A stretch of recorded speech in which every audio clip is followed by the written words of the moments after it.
Hello friends, welcome to NRJ online classes. आप सभी ने हमारे पिछले वीडियो में बहुत अच्छा रिस्पांस किया था और जिससे हमें मोटिवेशन मिलता है। आप लोग हमारे वीडियोस में इसी तरह रिस्पांस करते रहेंगे। हम आपके लिए अच्छे कंटेंट लाने की कोशिश करेंगे। आप अपने दोस्तों को जोड़िए, हमारे वीडियोस को लाइक और शेयर कीजिए, चैनल सब्सक्राइब कीजिए। सिर्फ यही रिक्वेस्ट है आपसे। चलिए हमारा स्टार्ट करते हैं। हमारा फर्स्ट क्वेश्चन है, जब दूध को ब्लोया जाता है तो उससे मक्खन अलग हो जाता है, इसका कारण है। दूध को बिलोना मतलब दूध से जब हम मक्खन निकालते हैं तो किस प्रक्रिया की वजह से निकालते हैं, या दूध से हम लोगों को घी बनाना, दही से घी बनाना। तो करेक्ट आंसर है केंद्र पसारी बल। केंद्र पसारी बल क्या होता है? केंद्र पसारी बल को हम लोग बोलते हैं अपसारी बल। और आपने पढ़ा होगा कि जो वृत्तीय गति होता है, वृत्तीय गति में दो तरह के बल लगते हैं। एक केंद्र की तरफ लगता है, एक केंद्र से बाहर की तरफ लगता है। जो केंद्र की तरफ लगता है उसको बोलते हैं अभिसारी बल, इंग्लिश में बोलते हैं सेंट्रीपिटल फोर्स। और जो बाहर की तरफ लगता है इसको बोलते हैं अपसारी बल या सेंट्रीफ्यूगल फोर्स। ये एक दूसरे के समान होते हैं और विपरीत दिशा में होते हैं। इसी प्रक्रिया का यूज़ हमारा वॉशिंग मशीन में होता है, या जैसे कपड़े धोने की मशीन में। जो करेक्ट आंसर है इस क्वेश्चन का था केंद्र पसारी बल। नेक्स्ट क्वेश्चन, भारी ईंधन की अवस्था में एक मोमबत्ती की ज्वाला का आकार क्या हो जाएगा? मतलब जब जो मोमबत्ती वो भारहीन है तो ज्वाला का आकार चेंज नहीं होता, वही रहता, वही। तो correct answer is B option, वही रहेगा। नेक्स्ट क्वेश्चन, निम्नलिखित में से किस परमाणु में के नाभिक में न्यूट्रॉन नहीं होता है? किस परमाणु के नाभिक में न्यूट्रॉन नहीं होता है? तो आपको पहले पता होना चाहिए कि हीलियम क्या होता है। हीलियम होता है हमारा 2He4 ट्राइटियम। हाइड्रोजन का समस्थानिक होता है, और हाइड्रोजन होता है 1H1। लिथियम हो जाता है हमारा 3 7। ये नीचे नंबर लिखे हुए हैं, ये हमारे होते हैं परमाणु क्रमांक। जो ऊपर लिखे होते हैं, ये जो लिखे, इन्हें वो बोलते हैं हम लोग परमाणु भार।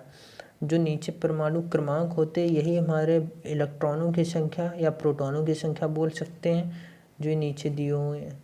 और अब न्यूट्रॉन कैसे निकालते हैं? न्यूट्रॉन होता है हमारा परमाणु भार माइनस परमाणु क्रमांक, तो हमारे न्यूट्रॉनों की संख्या निकल आती है। अब जब 4 में 2 माइनस करेंगे तो हमारा इस पर कितना आएगा? 2, मतलब 2 न्यूट्रॉन है। 3 में 1 माइनस करेंगे क्या आएगा? 2 न्यूट्रॉन है। 1 में 1 किया तो 0, मतलब एक भी न्यूट्रॉन नहीं है। और 7 में 3 गया, 4 न्यूट्रॉन है। तब पूछा गया है कि किस में न्यूट्रॉन नहीं होते हैं, तो किस में नहीं है? हमारे हाइड्रोजन में। Correct answer is option C. Next question, जब हम रबड़ के गद्दे वाले सीट पर बैठते हैं, गद्दे पर लेटते हैं, तो उसका आकार परिवर्तित हो जाता है। ऐसे पदार्थ में पाया जाता है। हमारी आपसे एक ही रिक्वेस्ट है, आप जो भी क्वेश्चन कर रहे हैं पहले आप उस क्वेश्चन को खुद से पढ़िए, ऑप्शन पढ़िए, खुद से करने की कोशिश कीजिए। तो इसका करेक्ट आंसर है स्थितिज ऊर्जा। नेक्स्ट क्वेश्चन, जब कोई नाव नदी से समुद्र में प्रवेश करती है तो थोड़ी ऊपर की ओर उठ जाती है, थोड़ी डूब जाती है, या अपवर्तित रहेगी, या इनमें से कोई नहीं। तो हमेशा याद रखना, जो समुद्र का जल होता है, समुद्र के जल का जो घनत्व होता है, घनत्व को हम लोग रो से डिनोट करते हैं। ये ज़्यादा होता है नदी के जल से। क्यों अधिक होता है? क्योंकि जो समुद्र होता है इसमें क्या होता है? नमक होता है हमारा। नमक का मतलब अशुद्धि मिलाने पर पानी का घनत्व बढ़ जाता है। तो जब भी कोई नाव नदी से समुद्र में प्रवेश करेगी, वो थोड़े ऊपर की ओर उठ जाएगी। वो correct option is option A. Next question, वस्तु को गर्म करने पर उसके अणुओं की चाल बढ़ जाएगी, भार घटेगा, भार बढ़ेगा। गर्म करने पे भार पे कोई इफेक्ट ही नहीं होता है। 2 ऑप्शन अब बचे। चाल बढ़ जाएगी, अब जैसे कोई भी एक रॉड ले लीजिए, उसको इधर से हम लोग क्या कर रहे हैं, इधर से हीट कर रहे हैं, और इधर आप टच करोगे, कुछ समय बाद आपको यहाँ पे हीट देंगे, क्योंकि जो इसके अंदर छोटे छोटे अणु होते हैं वही तो मूव करते हैं। तो जब किसी भी वस्तु को आप गर्म करेंगे हमेशा याद रखना उनके अणुओं की जो चाल होती है वो बढ़ जाती है। So option A is correct answer. Next question, किसी द्रव का वाष्पीकरण होने से उसका तापमान पर क्या प्रभाव पड़ेगा? मतलब उसका तापमान बढ़ेगा, आवर्तित रहेगा, तेज़ी से बढ़ेगा या घटेगा? तो अब यहाँ पे आता है वाष्पीकरण शब्द। वाष्पीकरण क्या होता है? वाष्पीकरण मतलब जब द्रव को आप गैस में परिवर्तित करते हो। द्रव को दो तरह से गैस में परिवर्तित करते हैं। जब वाष्पीकरण तब बोलते हैं जब आप वाष्पीकरण किसी भी तापमान पर हो सकता है, किसी तापमान पर, कोई फिक्स तापमान नहीं है, किसी भी ताप पर।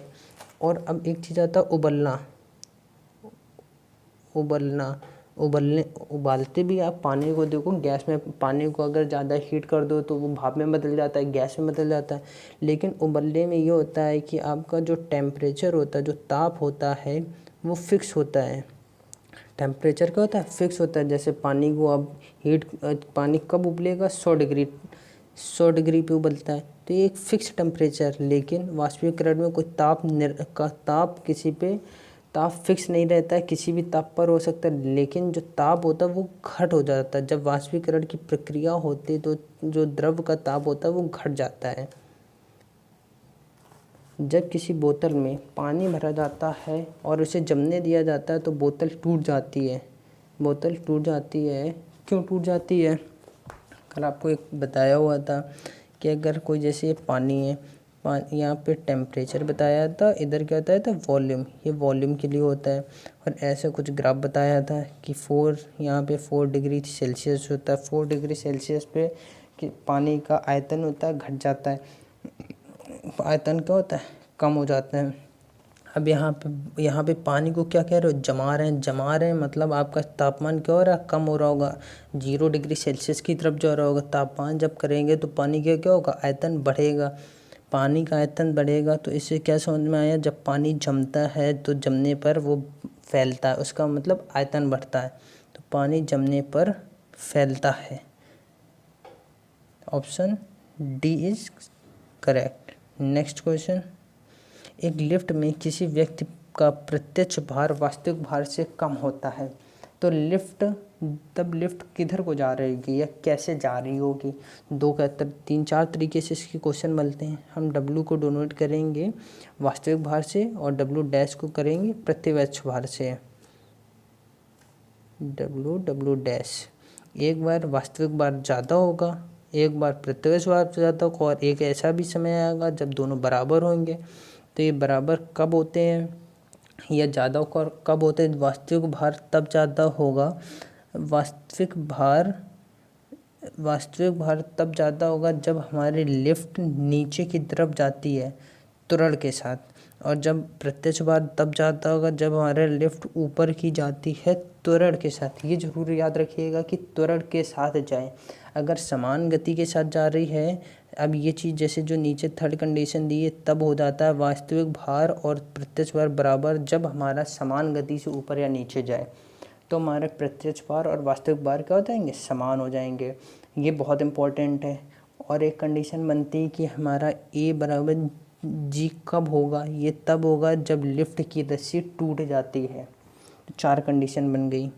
नेक्स्ट क्वेश्चन, जो इसका करेक्ट आंसर है त्वरण के साथ नीचे जाना। इस पर क्या पूछ रहे हैं? प्रत्यक्ष भार वास्तविक भार से कम होगा। कब कम होगा? अभी बताया अभी कि ये जब नीचे जाएगी तब क्या होगा? वास्तविक भार ज़्यादा होगा और जो प्रत्यक्ष भार कब कम होगा। तो यही पूछा कब कम होगा, तो डी ऑप्शन इज करेक्ट, त्वरण के साथ नीचे जाए। नेक्स्ट क्वेश्चन, यदि लोलक की लंबाई 4 गुनी कर दी जाए, लोलक की लंबाई 4 गुनी कर दी जाए तो लोलक के झूलने का समय, तो आपने सूत्र पढ़ता है, इस पर क्या दिया है? पहले ऑप्शन पढ़ लीजिए। घटता है, 4 गुना हो जाता है, 1/4 हो जाता है या दुगुना होता है। ऑप्शन में पढ़ा होगा T = 2 पाई √L/G। ये √L/G, जो L होता है ये क्या होता है? लोलक की लंबाई। G क्या होता है? हमारा G होता है पृथ्वी त्वरण। T क्या होता है? T होता है लोलक के झूलने का समय या आवर्तकाल। अब हमारे इस पर लंबाई को 4 गुना कर रहे हैं और झूलने के समय की बात कर रहे हैं, तो हम लोग टी क्या लिख सकते हैं, अनुक्रमान समानुपाती है। अनुक्रमानुपाती क्या होता है, एल क्या होता है। अब जो हमारा एल डैश दे रहे हैं वो क्या दे रहे हैं, 4L दे रहे हैं। हमें क्या निकालना है, टी डैश निकालना है। तो टी डैश इक्व टू क्या हो जाएगा, टी डैश इक्व टू हो जाएगा रूट एल डैश। हो गया, रूट एल की जगह हम लोग 4L लिख सकते हैं।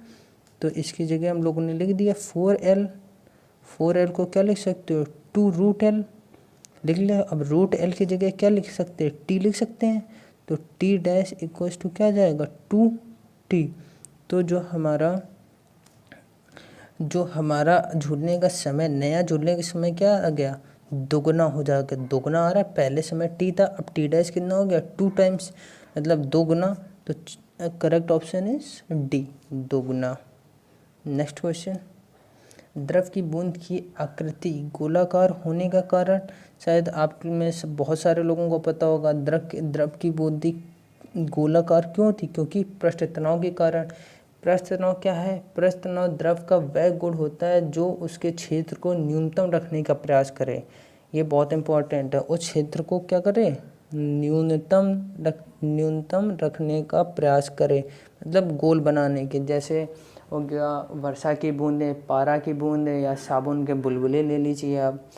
अब यहाँ पे पृष्ठ तनाव की बात कर रही है, तो पृष्ठ तनाव का सूत्र क्या होता है तुम्हारा T बराबर F/L, बल बटे, ये होता है बल, ये होता है लंबाई, बल बटे लंबाई। अब इसकी यूनिट की मात्रक की बात करें तो क्या हो जाएगी हमारी, न्यूटन पर मीटर, ये इसकी SI यूनिट होती है।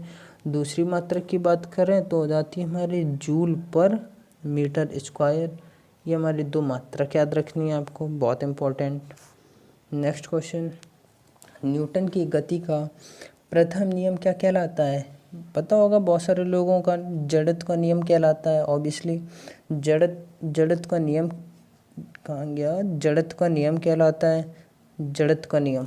अब जड़त्व होता क्या है, या जड़त्व का नियम को और क्या कहते हैं, जड़त्व के नियम को हम लोग कहते हैं गैलीलियो का भी नियम क्या कहा जाता है, गैलीलियो